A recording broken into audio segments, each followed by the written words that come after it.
पढ़वाता हूँ, जो अपने दोनों बच्चों के पढ़ाने के लिए भेजता हूँ, लंबी फीस देता हूँ, वही किताब उस मोहल्ले में अपने यहाँ पढ़ाता हूँ। क्योंकि मेरा ये मानना है कि जो कुछ भी कर रहा हूँ, जो कुछ भी चल रहा है, सब कुछ अल्लाह देख रहा है। इस नियत के साथ हमने काम किया। तमाम सिस्टम, तमाम जुगाड़ होने के बाद भी हमने कोई ठेकेदारी काम नहीं किया। एजुकेशन ने काम किया, क्योंकि वालिद साहब भटके थे, उन्होंने दुश्वारियाँ झेली थी। हमने भी स्कूल काम शुरू किया, दिक्कतें आई उस इलाके में जहाँ पैसे की भी दिक्कत है, लोगों के अंदर जागरूकता नहीं है, वहाँ हमने काम किया। और अल्लाह ने पता नहीं इन सब चीज़ों के साथ मैं 4 साल हज कमेटी ऑफ इंडिया का मेंबर रहा। तमाम हाजियों की खिदमत की, मुंबई में बैठ करके मैं मीटिंग करके पूरे देश के हज के निज़ाम को दुरुस्त करने की जिम्मेदारी थी। लेकिन यकीन मानिए, हमने हज पे जाने वाले हाजियों के लिए एयरपोर्ट और हज हाउस में अटैचियाँ उठाना भी ज़रूरी समझा। अल्लाह पता नहीं किसी हाजी की दुआ लगी, माँ बाप की परवरिश का असर था कि आज सूबे के पूरे मदरसा बोर्ड के तालीम का हमने चेयरमैन बना दिया। मेरे पास बहुत साधारण घर से हूँ, सिर्फ 2 चीज़ें हैं, एक माँ बाप की परवरिश और एक मेरी तालीम। आप सबको पता है अल्लाह ने सबसे पहले तालीम भेजा।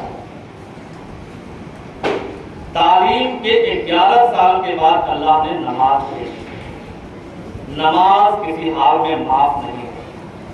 नमाज खड़े होकर पढ़ना है, नमाज बैठ कर पढ़ना है, नहीं कर सकते नमाज लेट कर पढ़ना है, वो भी नहीं कर सकते, तो नमाज इशारे से पढ़ना है, लेकिन नमाज माफ नहीं। अल्लाह ने नमाज की जब इतनी बड़ी अहमियत बना दी, तो तालीम 11 साल पहले आई थी, उसका मर्तबा क्या था? अल्लाह के नबी ने क्या कहा? अल्लाह के नबी ने कहा, अगर इल्म हासिल करने के लिए चीन जाना पड़े तो चीन जाओ। मकसद तब भी साफ था, मकसद आज भी साफ है। हमें दीनी तालीम के साथ साथ दुनियावी तालीम हासिल करनी है, कि तब भी कहा गया और आज भी कहा जा रहा है। माननीय प्रधानमंत्री जी कहते हैं, मुसलमान के बच्चे के एक हाथ में कुरान, एक हाथ में कंप्यूटर होना चाहिए। मकसद साफ है, और हम कोई कंप्यूटर की बात भी कोई अलग से नहीं कर रहे, कुरान के रास्ते से कर रहे हैं। नबी ने कहा है इल्म हासिल करने के लिए चीन जाना पड़ा तो चीन जाओ। तो चीन में कोई अभी उर्दू हदीस नहीं पढ़ाया जा रहा था, चीन में टेक्नोलॉजी थी, साइंस थी, और हम ये सब जानते हैं। और इस बात को हमने शुरू में ही एहसास कर लिया कि जो मदरसे हैं उनको चलाने वाले अच्छा काम कर रहे हैं। मदरसे आज के नहीं है, मदरसे तो अल्लाह के नबी के ज़माने के हैं, बड़ा काम कर रहे हैं, लेकिन उनको चलाने वाले, उनके खुद के बच्चे कमोवेश अधिकतर अंग्रेजी माध्यम के स्कूलों में पढ़ते मिलेंगे। ये तो मानता प्राप्त मदरसा है, जहाँ के अनजान मदरसा है, जहाँ अनजान से लोग चल रहे हैं, वहाँ पे उनके टीचर, उनके बच्चे भी अंग्रेजी माध्यम के मिशनरी स्कूलों में पढ़ते चल रहे हैं। मेरा सवाल है, मैंने सोचा, महसूस किया कि मदरसे में पढ़ता कौन? मदरसे में अधिकतर गरीब घरों के बच्चे पढ़ते हैं, कमजोर घरों के पढ़ते हैं, लाचार घरों के पढ़ते हैं, यतीम के बच्चे पढ़ते हैं। मेरा मकसद साफ है, मैं उन्हें वही खुशियाँ देना और दिलाना चाहता हूँ जो मेरे पैदा किए हुए बच्चों को मिल रहा है, जो मैनेजर के बच्चों को मिल रहा है, जो टीचर्स जिन्हें अच्छी सैलरी हुकूमत दे रही है, उनके बच्चों को जो खुशियाँ मिल रही हैं, और वही खुशियाँ मदरसे में पढ़ने वाले कमजोर घरों के बच्चों को भी मिलनी चाहिए। इस दिशा में काम कर रहा हूँ, और लगातार इस कोशिश में हूँ कि मदरसे का बच्चा भी समाज के और बच्चों की तरह वह भी फख्र से कह सके, मैं मदरसे का पढ़ा हूँ, मैं मदरसा बोर्ड से मैंने ये डिग्री हासिल की, सर्टिफिकेट हासिल किया। इस डायरेक्शन में काम कर रहा हूँ, और लगातार इस कोशिशों में लगा हुआ। दुश्वारियाँ बहुत हैं, लोग मानने को तैयार नहीं होते हैं, मदरसों के लोगों को समझाना मुश्किल है। तमाम जद्दोजहद कर रहा हूँ। अभी तो हाल में ही काफ़ी दुश्वारियाँ झेली हमने, मूल्यांकन केंद्र बनाने, काफ़ी जांचने की बड़ी पैरवी हो रही है, इम्तहान कराने की पैरवी नहीं हो रही है, काफ़ियाँ जांचने की बड़ी पैरवी हो रही है। एक लंबा चौड़ा रैकेट काम कर रहा है। मदरसों को लोगों ने खिलौना बना दिया, जो अल्लाह की इतनी बड़ी अमानत, हम जैसे लोग जो साइंस पढ़े लोग हैं वो मदरसों को एक इबादतगाह के रूप में देखते हैं। क्यों? क्योंकि मदरसों में ज़कात का पैसा लगा हुआ है। ज़कात हमारी इबादत है और बड़ी इबादत है। इसलिए मदरसों के बच्चों को, मदरसों के बच्चियों को कितनी तरक्की मिल सकती है, किस तरह वो समाज देश की मुख्यधारा में आ सकती है, इसके लिए हम सब काम कर रहे हैं। यहाँ पे आया काफ़ी बच्चों ने, खास करके बच्चियों ने ही सब कुछ यहाँ पे प्रोग्राम वगैरह किए हैं। 1960 से बनाया हुआ मदरसा कितनी अच्छे माहौल में चल रहा है, मुझे देख के बड़ी खुशी हुई। मुझे जब भी आप याद करेंगे अपने बीच में, मैं मौजूद मिलूँगा। खास करके अभी बच्चियों ने भी काफ़ी कुछ कहा है और उनके भाषण चाहे भले ही उन्हें रटाया गया हो, लेकिन बाद में चुभन थी। अगर हम लड़कियों की तालीम पे ठीक से फोकस नहीं करेंगे तो हमारे समाज का हश्र यही होने वाला है जो हो रहा है। बच्चियाँ पढ़ेंगी तो 2 घर संभलेंगे, बच्चे पढ़ेंगे तो ठीक है 1 घर संभलेगा, लेकिन बच्चियाँ पढ़ेंगी 2 घर संभलेंगे। और 30-32 सालों के अखबार का तो मुझे भी जानकारी है, चाहे वो CBSE बोर्ड का इम्तहान हो, चाहे ICSE बोर्ड का इम्तहान हो, चाहे UP बोर्ड का इम्तहान हो, तो मदरसे बोर्ड का इम्तहान दे रहा हूँ, अखबारों की हेडिंग सेम रहती है। लड़कियों ने फिर बाजी मारी, लड़के पिछड़े। तो लड़कियां पढ़ने में हमेशा से अच्छी रही हैं, उन्हें ज़रूरत है मौका देने की। हमने कहीं ना कहीं आधी आबादी को सिस्टम से दूर किया है। बहुत सारे लोग अपने तकरीरों में हम लोगों ने सुना है, बताते हैं, उन्हीं से सीखा है। अल्लाह ने 2 तरह की जन्नत बनाई। एक जन्नत वो है जिसकी बड़ी चर्चा होती है, उसमें 72 हूर मिलने वाली है, बड़ी तारीफ है जन्नत की।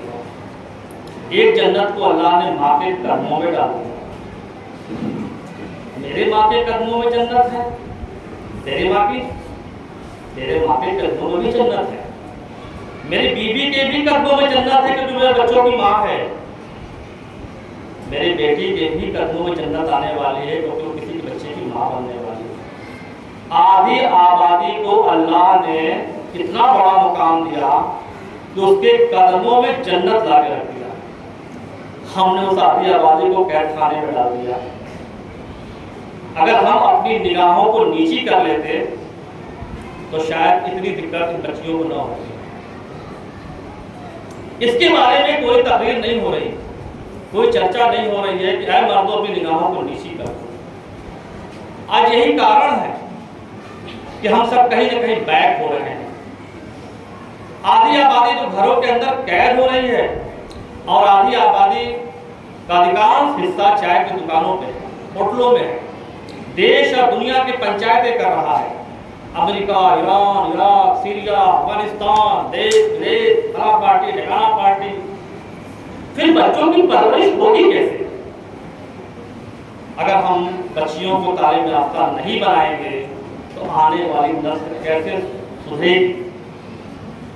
जो लोग मुझे जानते हैं वो इस बात पर एहसास कर रहे होंगे कि मैं भी कितना चल रहा हूँ। उत्तर प्रदेश के 80-85% जिलों में मैं अब तक जा चुका हूँ। फिर मेरे दोनों बच्चे कैसे पढ़ रहे हैं? अगर मैंने उस आधी आबादी को कैद खाने में डाला होता तो मेरे बच्चे तो जाहिल हो जाते। इसलिए अगर हम अपनी निगाहों को नीची करें, उन्हें मौका दें, तो शायद हमारे समाज की तस्वीर और तस्वीर बदल सकती है। मैं 7 मरतबे सऊदी गया हूँ। ऐसी कोई मस्जिद वहाँ पे नहीं है जिस मस्जिद में औरतों के लिए नमाज पढ़ने की जगह न बनाई गई हो। 2 गैलन वहाँ से ऑक्सीजन आया तो पूरे देश में कोहराम मच गया कि ऑक्सीजन आ रहा है। लेकिन इस बात को क्यों नहीं एहसास किया जा रहा है कि वहाँ हर मस्जिद में औरतों की जगह बनी हुई है। शादी घर में जगह बन जा रही है, इतने पोर्शन में लड़के रहेंगे, जेंट्स रहेंगे, इतने पोर्शन में महिलाएं रहेंगी। मेला और दरगाहों में जगह बन जा रहे हैं कि ये महिलाओं के लिए जगह है, ये जेंट्स के लिए जगह है, लेकिन जहां से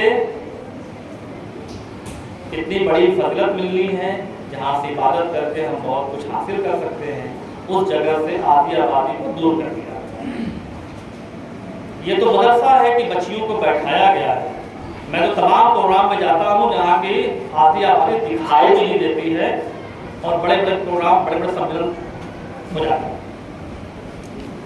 इन चीज़ों को थोड़ा एहसास करने की ज़रूरत है कि कैसे रास्ता निकल सकता है, क्योंकि जिस इल्म को अल्लाह ने सबसे पहले भेजा, उस इल्म में ही हम कहीं ना कहीं बैक हो गए और हम कहीं नहीं हैं।